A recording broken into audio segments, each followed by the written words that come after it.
Boa noite, queridos. A paz do Senhor.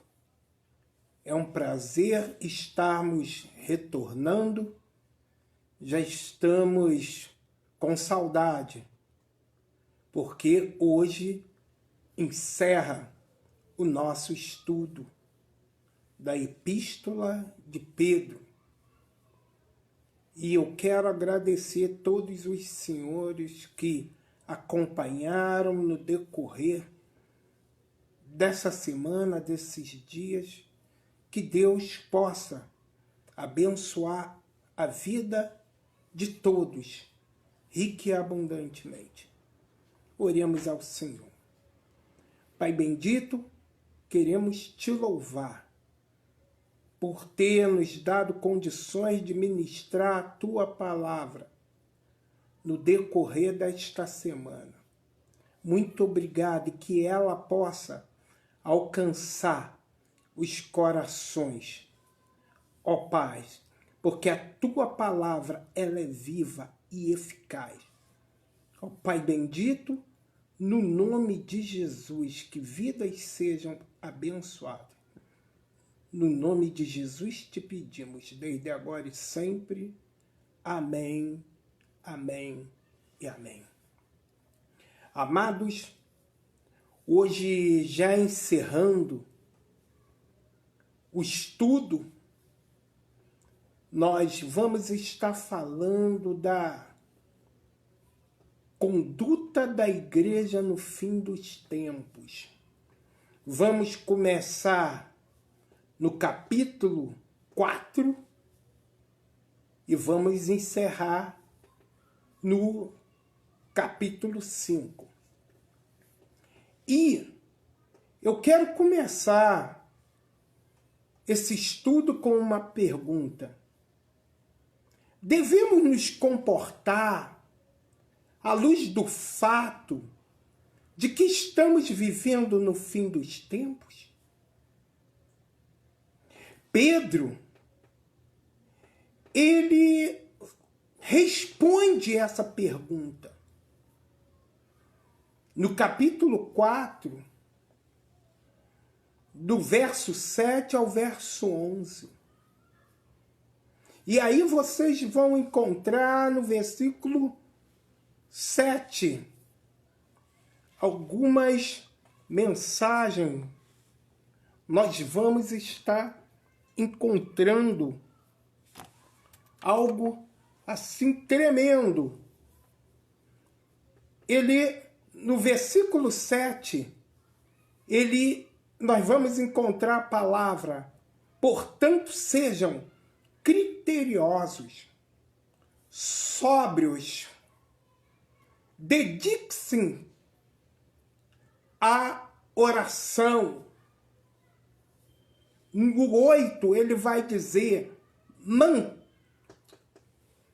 mantém, sobretudo, amem-se sinceramente uns aos outros.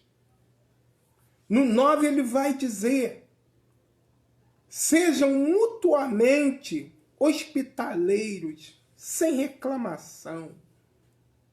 No 10, ele fala ainda: cada um exerça o dom que recebeu para servir aos outros, administrando fielmente a graça de Deus em suas múltiplas formas.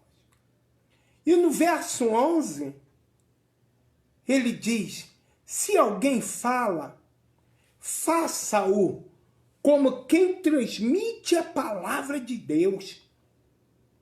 Se alguém serve, faça-o com a força que Deus provê, de forma que em todas as coisas Deus seja glorificado mediante Jesus Cristo, a quem sejam a glória e o poder para todo o sempre. Amém. Nessa passagem, o apóstolo Pedro, instruiu aos seus leitores sobre 3 aspectos básicos da conduta cristã: o incentivo, as instruções e a intenção de nossa conduta. O incentivo sobre a nossa conduta encontra-se no verso 7. Ele vai dizer: o fim de todas as coisas está próximo. Portanto, sejam criteriosos e sóbrios. Dediquem-se à oração. No verso 5, Pedro diz que Cristo está pronto para julgar os vivos e os mortos. Assim, os termos fim e próximo expressam a esperança do ato escatológico iminente à volta de Cristo Jesus. Hoje, muitos zombam e dizem: isto é loucura. Já se passaram quase 2000 anos e Jesus ainda não voltou. Como alguém pode dizer que o fim de todas as coisas está próximo? Pedro responde no verso, ainda no capítulo 3, retornando do 8 ao 10, ele vai responder: há todavia uma coisa, amados, que não deveis esquecer, que para o Senhor um dia é como 1000 anos, e 1000 anos como um dia. Não retarda o Senhor a sua promessa, como alguns a julgam demorada.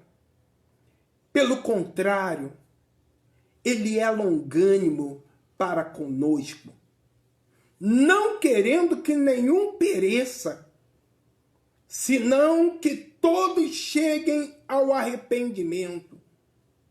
Virá, entretanto, como ladrão, o dia do Senhor, no qual os céus passarão com estrepitoso estrondo e os elementos se desfarão abrasados, também a terra e as obras que nela existem serão atingidas.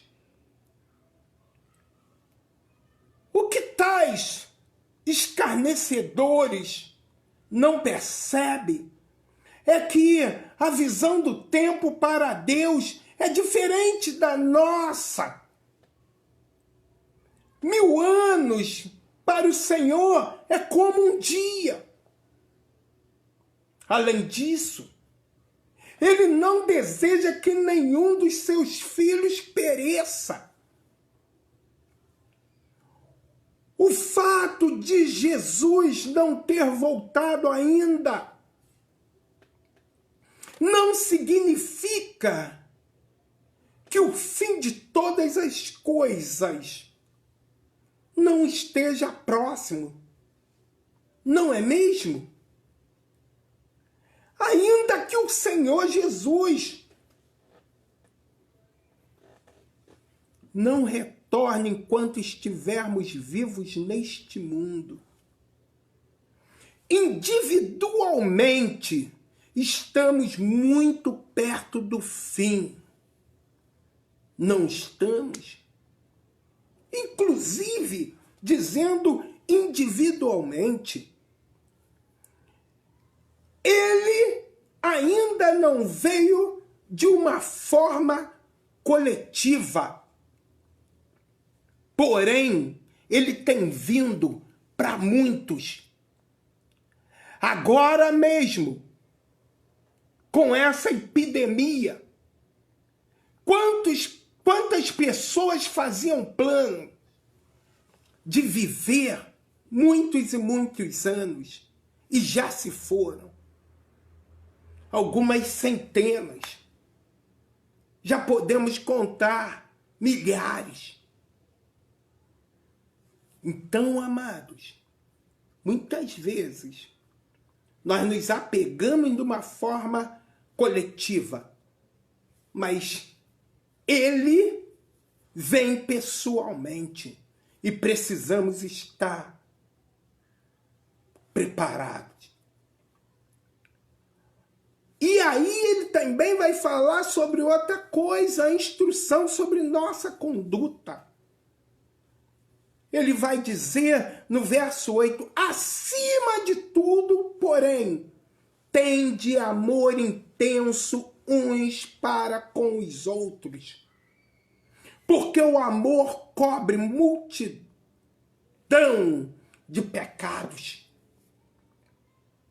E no 11, na parte B, ele diz, para que em todas as coisas seja Deus glorificado por meio de Jesus Cristo, a quem pertence a glória e o domínio pelo século dos séculos. Amém. Cristo está pronto para julgar os vivos e os mortos. O julgamento vai começar pela casa de Deus.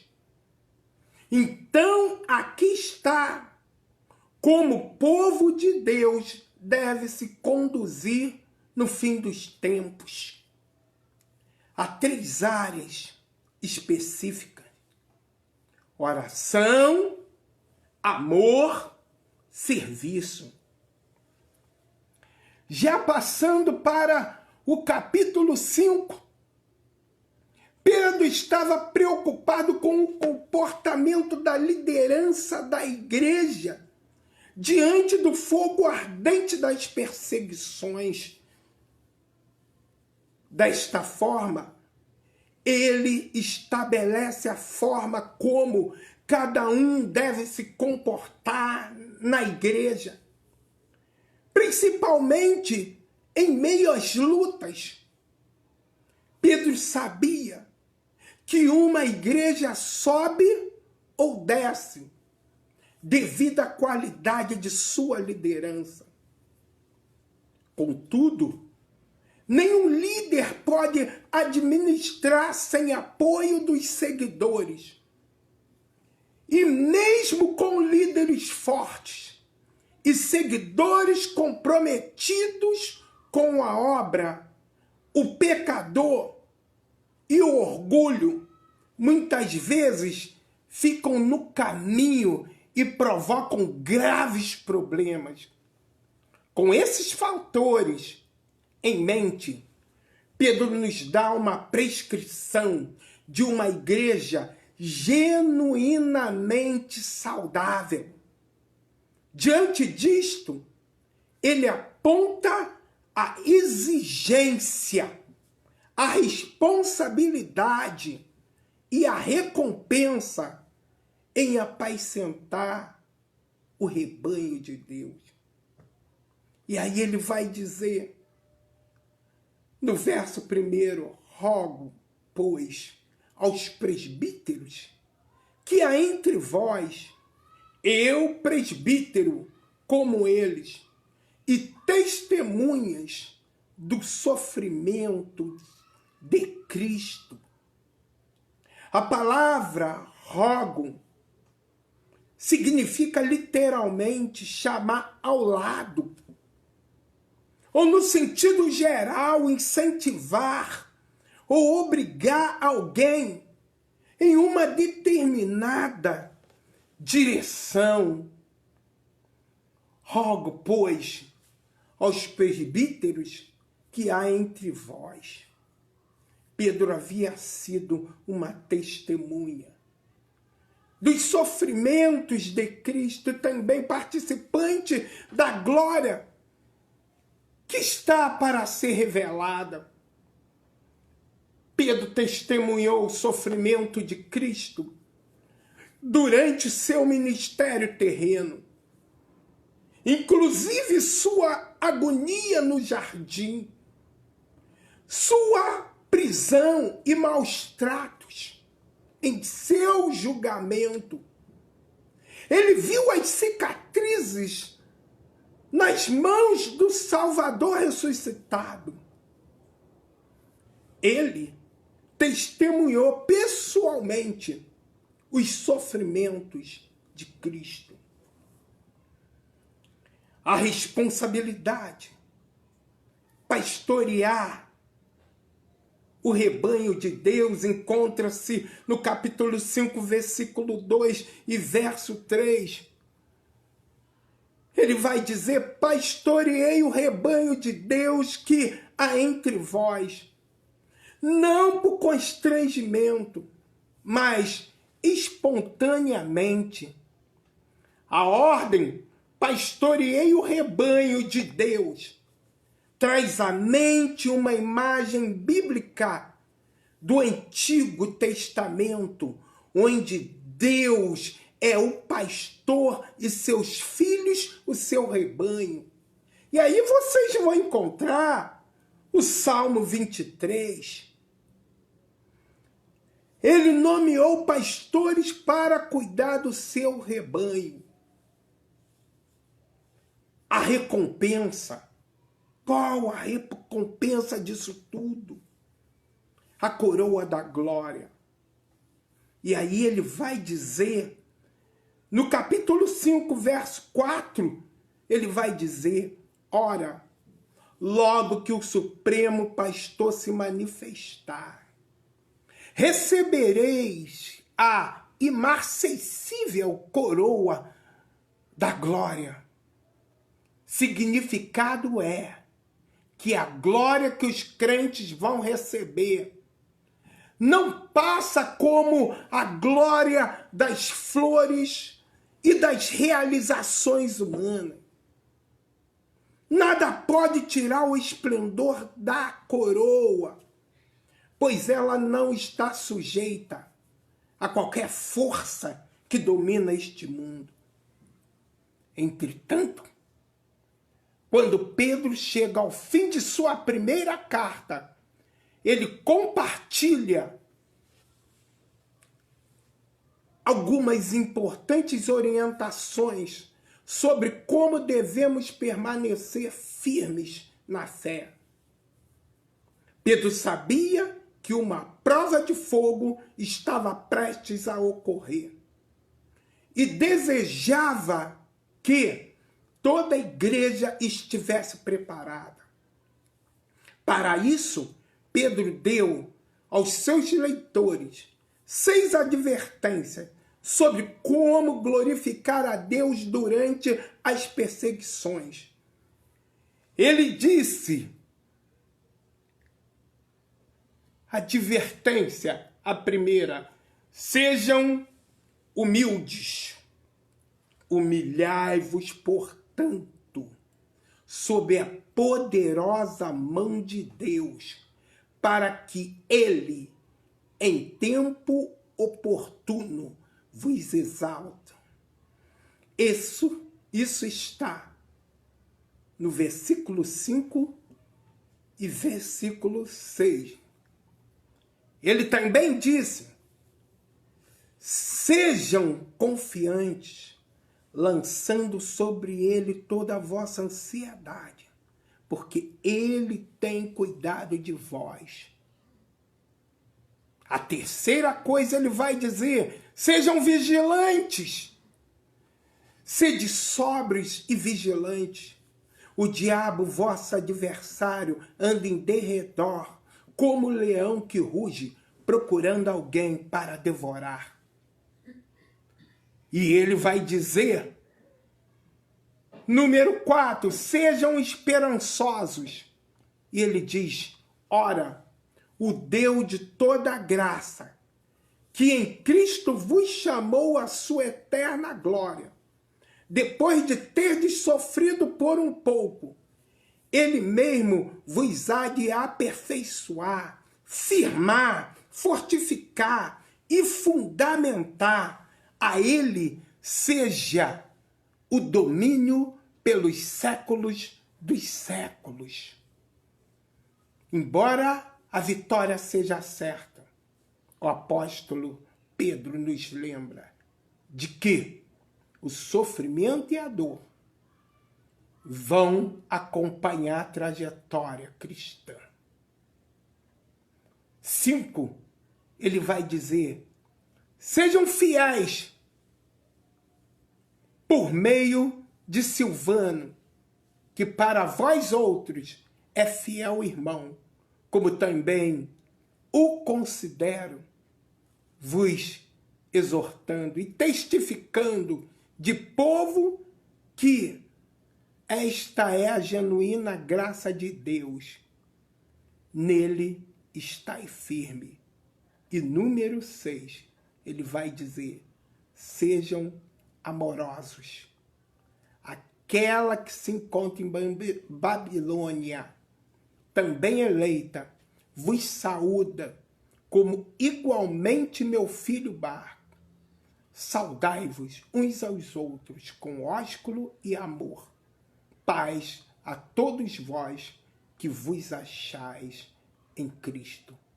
E a conclusão é a seguinte: o sofrimento nunca é fácil.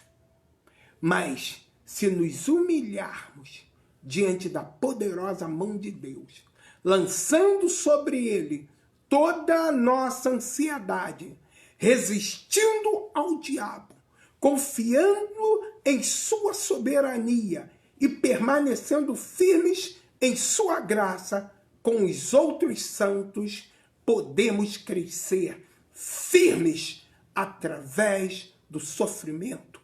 Que Deus lhe abençoe rica e abundantemente a sua vida, no nome de Jesus.